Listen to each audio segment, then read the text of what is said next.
একটি মেয়ে হাজার হাজার মিটার উচ্চতার এক খাড়া পাহাড়ের কিনারায় আটকে পড়ে।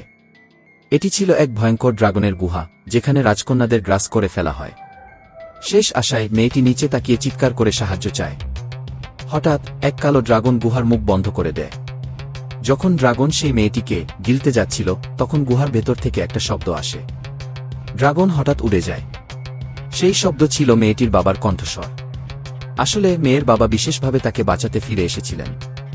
বাবার নিরাপত্তা নিয়ে চিন্তিত মেয়েটি আবার গুহার ভেতরে ফিরে যায়। সেখানে তার চোখের সামনে উন্মোচিত হয় অগণিত স্বর্ণভাণ্ডার, ড্রাগনের 3টি শিশুর আত্মার উদ্দেশ্যে উৎসর্গীকৃত। তৎক্ষণাৎ প্রকৃত সত্য উন্মোচিত হয়। বহু বছর আগে যখন সেই 3 ড্রাগন শিশু ডিম থেকে ফুটে বের হয়, তখন তারা দেখতে পায় যে রাজা এক নিষ্ঠুর ব্যক্তি। রাজা তাদের প্রতি এমন নিষ্ঠুরতা করেছিল যে ড্রাগন ক্রোধে ফেটে পড়ে আগ্নেলাভা ছুড়ে রাজপরিবারের সৈন্যদের ধ্বংস করে দেয়া। এরপর রাজাকে বাধ্য করে এক অভিশপ্ত চুক্তি করতে।